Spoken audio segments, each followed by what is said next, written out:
नमस्कार दोस्तों, मैं तुलेश साहू शिक्षागढ़ में आप सभी का स्वागत करता हूं। शिक्षागढ़ के इस यूट्यूब प्लेटफॉर्म से हमने पिछले लेक्चर में पढ़ा दोस्तों ब्रह्मांड की उत्पत्ति कैसे हुई, आकाशगंगा और आकाशगंगा की उत्पत्ति कैसे हुई। आज के लेक्चर में हम पढ़ेंगे दोस्तों सौरमंडल। सौरमंडल क्या है, सौरमंडल के कौन कौन से सदस्य हैं। उसके बाद हम देखेंगे कि सौरमंडल का जो मुखिया सूर्य, उसके बारे में हम ब्रीफ करेंगे। ठीक, तो सौरमंडल पढ़ने से पहले मैं थोड़ा पिछले लेक्चर के बारे में ब्रीफ करूं। तो हमने देखा क्या, ब्रह्मांड क्या है दोस्तों, अरबों आकाशगंगाओं का समूह। अरबों आकाशगंगाओं का समूह क्या कहलाता है, ब्रह्मांड कहलाता है। हमने ये देखा।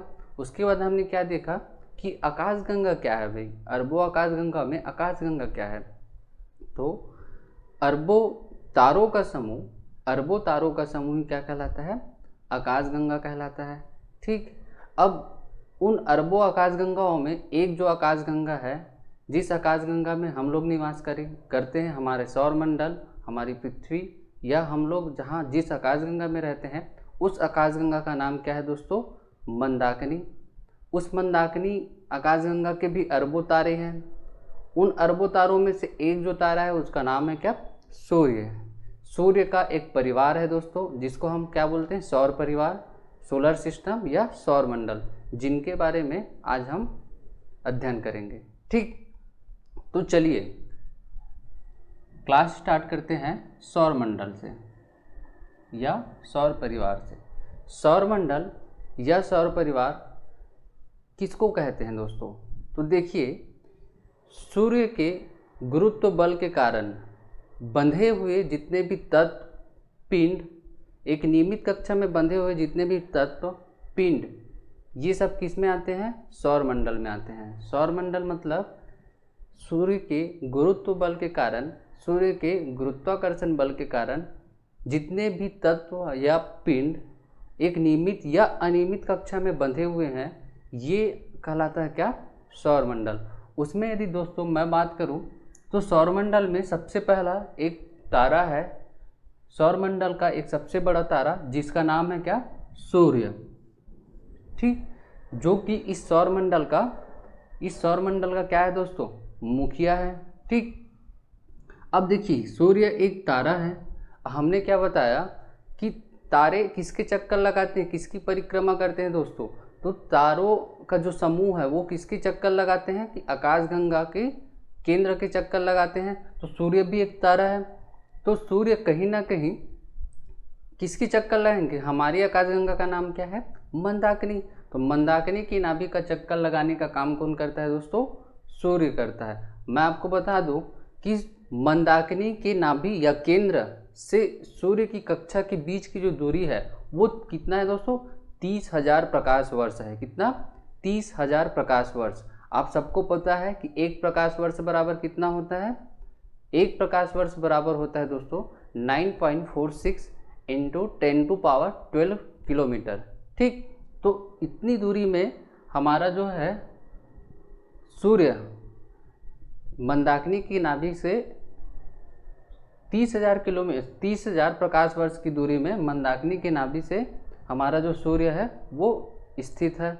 अब देखिए, सूर्य मंदाकिनी की नाभि का चक्कर 250 किलोमीटर पर सेकंड के स्पीड के साथ में एक चक्कर पूरा करने में उसको लगा समय ही क्या कहलाता है, ब्रह्मांड वर्ष कहलाता है दोस्तों।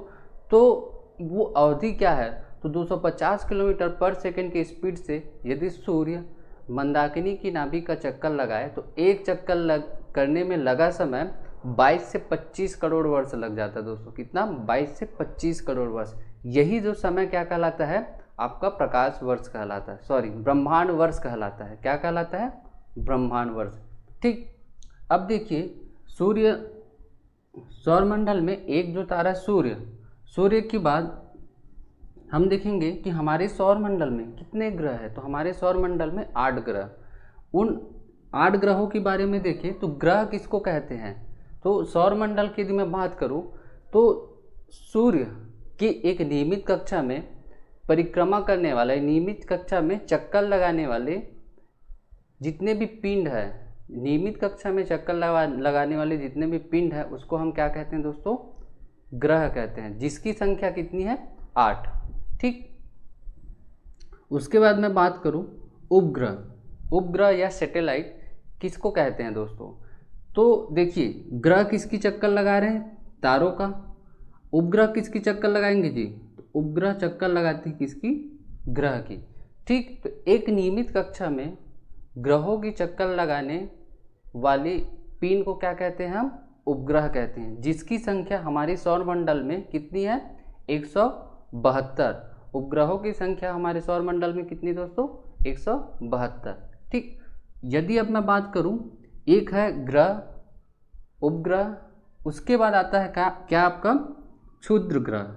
ठीक, ये जो क्षुद्र ग्रह ये क्या है दोस्तों, क्षुद्र ग्रह ये क्या है, तो हमारे 8 ग्रह में आपका जो ग्रह है मंगल और बृहस्पति, मंगल और बृहस्पति के बीच जितने भी पिंड हैं, मंगल और बृहस्पति के बीच जितने भी पिंड हैं, उन पिंडों को हम क्या कहते हैं, क्षुद्र ग्रह के नाम से जाना जाता है।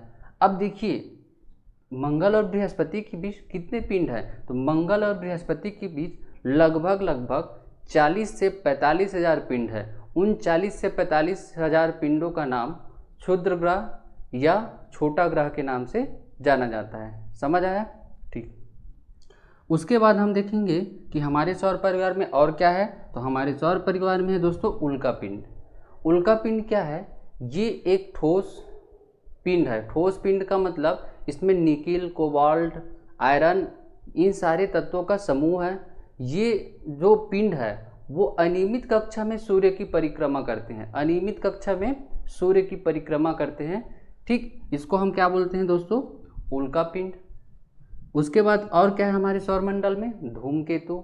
धूमकेतु किसे कहते हैं दोस्तों, ये भी अनियमित, ये गैस और धूल का ही समूह है। धूमकेतु गैस और धूल का समूह, अनियमित कक्षा में जो सूर्य की परिक्रमा करती है। ठीक, उसके बाद हम देखें तो धूल, गैस, ये पूरा संपूर्ण किस में आते हैं दोस्तों, सोलर सिस्टम, सौर परिवार में आते हैं। ठीक, क्या क्या, सूर्य, ग्रह, उपग्रह, क्षुद्र ग्रह, उल्कापिंड, धूमकेतु, धूल, गैस, ये जितने भी मैंने आपको बताया ये सभी क्या है, ये सभी समूह सौर परिवार के समूह का ही सदस्य है। चलिए दोस्तों, अब हम देखते हैं सौर परिवार के जितने भी सदस्य हैं उन सभी के बारे में हम विस्तृत अध्ययन करेंगे। सबसे पहले हम देखेंगे सूर्य। सूर्य क्या है? ठीक, चलिए देखें सूर्य। सूर्य क्या है दोस्तों? सूर्य सबसे पहले एक तारा है। अब आप सभी को पता है कि तारा किसको कहते हैं? कोई भी खगोलीय पिंड जिसमें प्रकाशमय, जो अपने आप में प्रकाशमय हो, जो प्रकाश उत्पन्न करती हैं, ऐसे खगोलीय पिंड को हम क्या कहते हैं? तारा कहते हैं। तो सूर्य भी एक तारा है क्योंकि सूर्य एक प्रकाशमय या फिर प्रकाश उत्पन्न करने वाली पिंड है। इतना समझ आया दोस्तों? दूसरा, सूर्य क्या है? एक गैसीय गोला है। आप सबको पता है कि सूर्य एक गैसीय गोला है। हम कैसे इसको गैसीय गोला बोल सकते हैं? क्योंकि सूर्य में हाइड्रोजन का परसेंटेज है 71। उसके बाद हीलियम की बात करूं तो सूर्य में 26% क्या है दोस्तों? हीलियम। ठीक, अन्य तत्व जैसे कार्बन हो गया, नाइट्रोजन हो गया, अन्य तत्व 3% है। आप देखिए संपूर्ण सूर्य में हाइड्रोजन, हीलियम, कार्बन, नाइट्रोजन, इस प्रकार संपूर्ण सूर्य में क्या है दोस्तों? पूरा 100% सूर्य क्या है? एक गैस ही है, गैस है। ठीक, इसलिए मैं बोल सकता हूँ कि सूर्य क्या है? एक गैस का गोला। ठीक, उसके बाद देखिए हम यदि संरचना की बात करें, ठीक, सूर्य की संरचना की यदि मैं बात करूं तो सूर्य की संरचना आप देखो यहाँ, सूर्य को हम संरचना की दृष्टि से 3 भागों में बांटा गया है। सूर्य को संरचना की दृष्टि से 3 भागों में बांटा गया है, जिसकी केंद्र या पहला जो जोन है वो कहलाता है कोर या फिर क्रोड। दूसरा जो जोन है ये कहलाता है विकिरण क्षेत्र या फिर रेडिएशन जोन। तीसरा जो क्षेत्र है ये कहलाता है संवहन क्षेत्र या फिर कन्वेक्शन जोन। इन्हीं 3 लेयरों में सूर्य को बांटा गया है दोस्तों। इसमें सबसे पहले देखिए क्या है, कोर। जो केंद्र के भाग को हम क्या कहते हैं, सूर्य के केंद्र के भाग को हम कोर या फिर क्रोड कहते हैं। हमको पता है कि सूर्य के केंद्र में सबसे ज़्यादा कौन सा गैस है दोस्तों, हाइड्रोजन। सूर्य के केंद्र में 2 हाइड्रोजनों का नाभिकीय संलयन अभिक्रिया होता है, और नाभिकीय संलयन अभिक्रिया होने के बाद कौन सा गैस बनाती है दोस्तों, हीलियम गैस। सूर्य के केंद्र में क्या होता है, नाभिकीय संलयन की अभिक्रिया होती है। नाभिकीय संलयन की अभिक्रिया के द्वारा हीलियम गैस बनाई जाती है, और हीलियम गैस बनाने के बाद इसमें एक अपार ऊर्जा का उत्सर्जन होता है।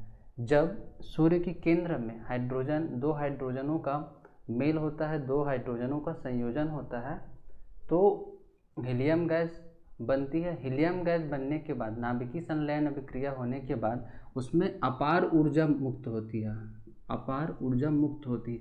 इन्हीं ऊर्जाओं से संपूर्ण सौरमंडल को ऊष्मा और प्रकाश मिलती है। इन्हीं ऊर्जाओं से संपूर्ण सौरमंडल को ऊष्मा और प्रकाश मिलती है दोस्तों, ठीक। अब देखिए, जैसे इस क्रोड या कोर जोन से नाभिकीय संलयन के बाद ऊर्जा मुक्त हुई, तो इस ऊर्जा मुक्त होने के बाद इस ऊर्जा को रेडिएशन जोन तक आने में लगा समय 1.7 लाख वर्ष। इस ऊर्जा को रेडिएशन जोन तक आने में जो लगा समय है वो कितना, 1.7 लाख वर्ष। उसके बाद देखिए दोस्तों, दूसरा जो जोन आता है, कौन सा जोन, विकिरण जोन। दूसरा जो जोन आता है वो कौन सा जोन है, विकिरण जोन। इस विकिरण जोन या फिर रेडिएशन जोन, इस रेडिएशन जोन में देखिए, ये जो रेडिएशन जोन है यह किस प्रकृति का होता है, ठोस प्रकृति का होता है। यहाँ सघन की मात्रा अधिक है, यहाँ ठोसों की मात्रा अधिक है, ठीक। इस जोन की यदि मैं तापमान की बात करूँ तो इस जोन की तापमान है 0.59 करोड़ डिग्री सेल्सियस। कितना, 0.59 करोड़ डिग्री सेल्सियस।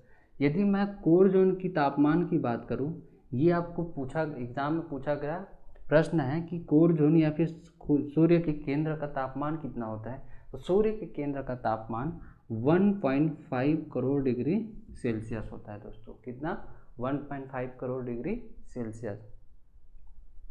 उसके बाद मैं यदि तीसरा जोन का बात करूं, तीसरा जोन जिसका नाम है संवहन क्षेत्र या फिर कन्वेक्शन जोन। संवहन क्षेत्र या फिर कन्वेक्शन जोन, इस क्षेत्र का जो तापमान होता है 0.18 करोड़ डिग्री सेल्सियस। कितना, 0.18 करोड़ डिग्री सेल्सियस। यह जो जोन होता है वो किस प्रकार का होता है, गैसीय प्रकृति का होता है। इसमें गैस की मात्रा अत्यधिक रहती है, ठीक। इन तीनों जोनों के बाद जब ये प्रकाश या ऊर्जा इन केंद्र से बाहर आती है, केंद्र के बाद रेडिएशन के बाद कन्वेक्शन जोन, तो इस ऊर्जा का संवहन कौन करता है, संवहन जोन करता है। संवहन करने के बाद ये कहाँ एक लेयर बना लेती है दोस्तों, ऊर्जा इस प्रकाश का, सौर प्रकाश का एक लेयर बन जाता है। यह लेयर कहलाता है क्या, या यह मंडल कहलाता है क्या, सूर्य के प्रकाश का एक मंडल बना लेती है। यह मंडल कहलाती है क्या, प्रकाश मंडल। या सूर्य की बाह्यतम मंडल को हम क्या कहते हैं, प्रकाश मंडल या फिर फोटोस्फीयर। इस मंडल या इस प्रकाश मंडल या फोटोस्फीयर का तापमान कितना होता है दोस्तों, 6000 सेल्सियस, 6000 डिग्री सेल्सियस। ये भी पूछा गया प्रश्न है, ठीक, देख लीजिएगा। तो इस प्रकार यदि मैं सूर्य के केंद्र की बात करूं तो सूर्य के केंद्र का टेम्परेचर कितना, 1.5 करोड़ डिग्री सेल्सियस। और सूर्य के बाह्यतम सतह की टेम्परेचर की बात करूं तो 6000 डिग्री सेल्सियस। यही 6000 डिग्री सेल्सियस, यहीं से ही सूर्य की बाह्यतम सतह प्रकाश मंडल से ही हमको क्या मिलती है दोस्तों, ऊष्मा मिलती है, प्रकाश मिलती है, हमको ऊर्जा प्राप्त होती है, ठीक। अब देखिए, सूर्य की बाह्यतम सतह से ही पृथ्वी को क्या मिलती है, ऊर्जा मिलती है। तो सूर्य की बाह्यतम सतह से ही सूर्य का जो प्रकाश है वो सीधी मार्ग में कहाँ आएगी दोस्तों, पृथ्वी की ओर आएगी। तो किस गति के साथ आती है, तो सूर्य का प्रकाश 3 × 10⁸ मीटर पर सेकेंड की स्पीड के साथ में पृथ्वी पे आएगी, ठीक। और सूर्य से पृथ्वी के बीच की दूरी कितना है दोस्तों, सूर्य से पृथ्वी के बीच की दूरी है 14 लाख 14 करोड़ 98 लाख किलोमीटर। कितना है दोस्तों? 14 करोड़ 98 लाख किलोमीटर सूर्य से पृथ्वी की बीच की दूरी है। और प्रकाश का चाल कितना है? 3 × 10⁸ मीटर पर सेकेंड। तो प्रकाश को पृथ्वी तक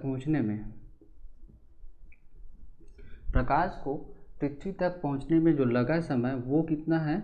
8 मिनट 16 सेकेंड।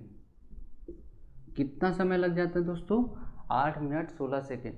यदि सूर्य का प्रकाश मंडल से पृथ्वी तक 14 करोड़ 98 लाख किलोमीटर की गति तय करे तो 8 मिनट 16 सेकेंड में पृथ्वी पे पहुंच जाती है।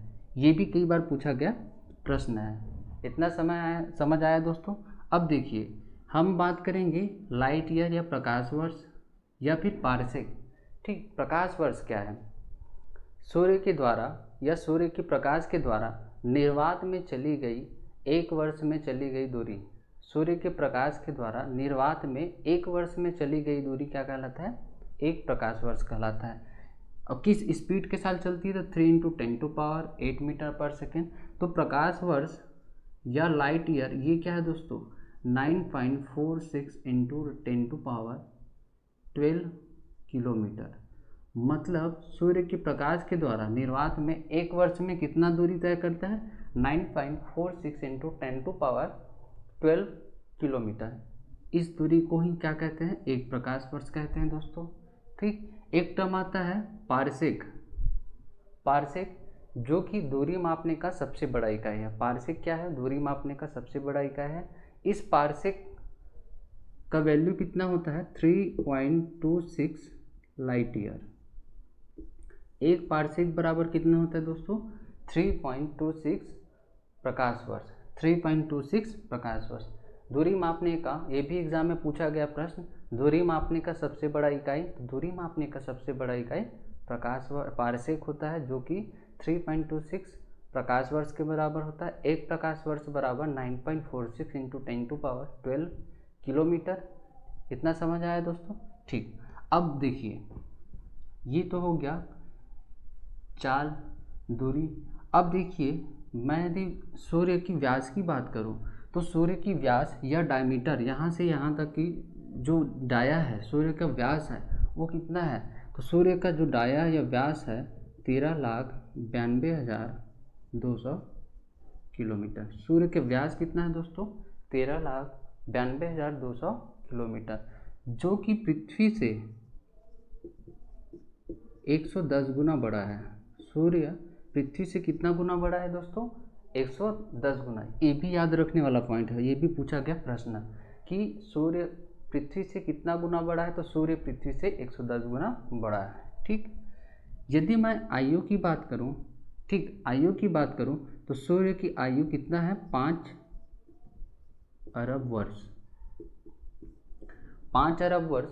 सूर्य की आयु 5 अरब वर्ष या 5 बिलियन वर्ष। अब देखिए, अन्य तारों का जो आयु है, औसत आयु है, वो कितना है दोस्तों? 10 अरब वर्ष।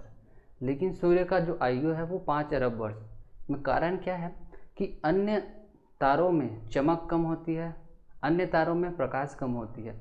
जिन तारों में जितना अधिक प्रकाश, उसका आयु उतना कम। सूर्य में अधिक प्रकाश है, अधिक चमक है, इसलिए अन्य तारों की अपेक्षा सूर्य की जो आयु है वो कितना है? कम से आधा ही है।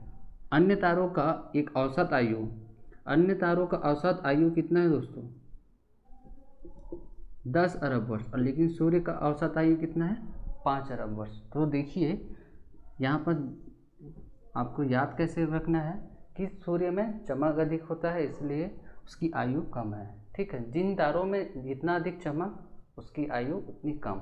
ठीक, अब देखिए, एक और पॉइंट है आपका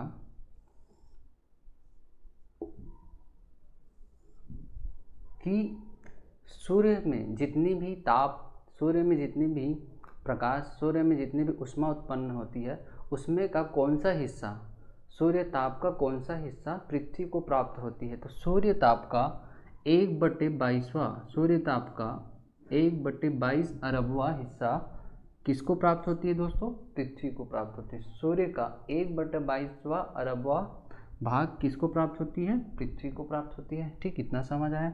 सौर कलंक किसको कहते हैं? देखिए, सौर कलंक किसको कहते हैं? देखिए, सूर्य का वह भाग जो प्रकाश मंडल में स्थित है। सूर्य के प्रकाश मंडल में क्या होता है कि सूर्य के प्रकाश मंडल से यदि ज्वाला निकल कर गुरुत्वाकर्षण, सूर्य के गुरुत्वाकर्षण क्षेत्र से बाहर आ जाए, सूर्य के गुरुत्वाकर्षण क्षेत्र से बाहर आ जाए, तो वह स्थान जहाँ से ज्वाला निकला, वह स्थान क्या हो जाएगा दोस्तों? खाली हो जाएगा। वह स्थान खाली हो जाएगा, और खाली होने के कारण सूर्य के अन्य भागों, सूर्य के अन्य प्रकाश मंडल के भाग से वह स्थान जहाँ से ज्वाला निकल गया वो ठंडा रहेगा, क्योंकि बाकी स्थान में क्या है? अभी भी आग है, अभी भी ज्वाला है, लेकिन ये स्थान का ज्वाला निकल गया तो ये स्थान ठंडा हो जाएगा। ठंडा हो जाने के कारण यह स्थान काला दिखाई देता है या फिर काला पड़ जाता है।